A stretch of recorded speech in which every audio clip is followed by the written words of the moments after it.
Jimmy Button, number 10, is looking to secure his fourth podium in the last 4 races. We're all dealt a hand to play, in this merry-go-round that we have.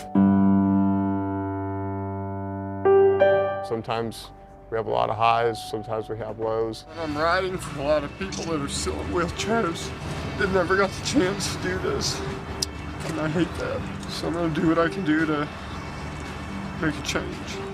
You can't just take what's given to you.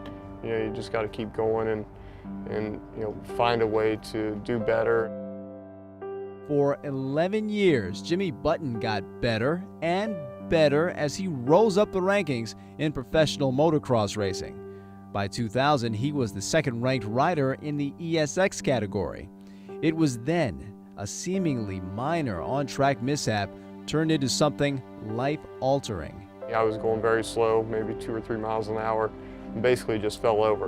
And I just happened to hit my head the wrong way. I mean, I was going so slow. It's one of those things you just don't put your hands out because you're falling down. You're just like, oh, this is kind of stupid. But, I went cold and numb instantaneously. The accident left Jimmy paralyzed from the neck down. Luckily, his spinal cord, though pinched, was not broken. Through hard work, he would walk again, but his racing career was over. From the time I was 4 years old, had ridden motocross bikes. And so, that all ends, and, my focus then became my rehabilitation, getting better. And, once you get to a point where that's kind of all said and done and you're normal again, so to speak, you are left with this kind of void of like, okay, well, now what do I do? Jimmy, as it turns out, did a lot, opening his own sports agency firm and starting a foundation to help other injured riders. And then one day, he got some inspiration while watching TV.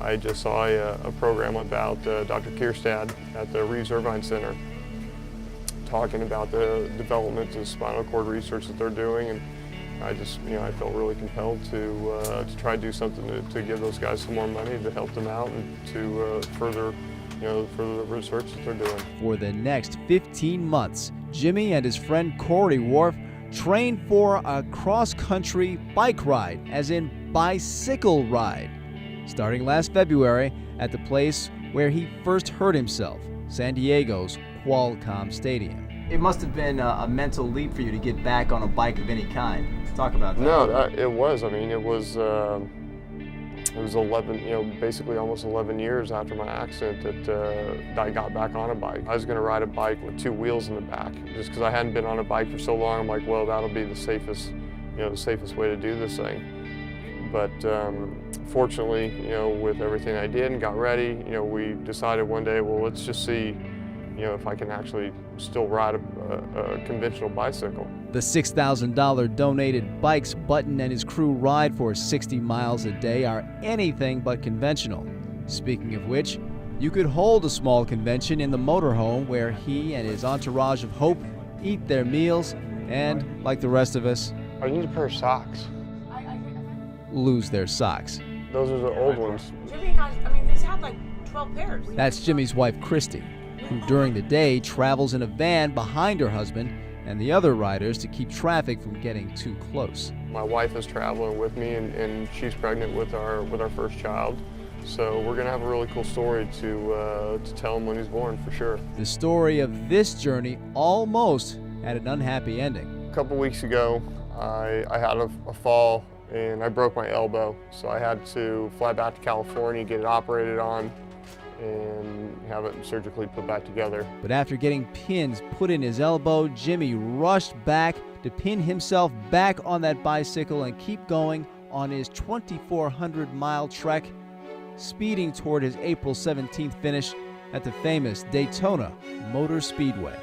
What's that moment going to be like for you when you finally pull into Daytona Beach? You know what, I don't know. I do know that, when I took the fall in Texas and we went to the hospital and they're like, yeah, you shattered your elbow. Like, it was pretty big devastation to think that I wasn't going to get whatever that experience is, that finish line experience of this trek, this journey. So I don't know what it's going to be like. I know what I have envisioned in my head, that it'll be this huge sense of triumph and on a number of different levels. You know, for me personally, for this thing that we're doing. You know, for all my friends that have been hurt that would love to be able to do this, that are sitting in wheelchairs right now that can do it. So I think it'll be kind of a rush of emotion from a number of different places, but it'll be very cool, and at the same time, you know, I'll be like, thank God this is over. John Henry Smith for the final play.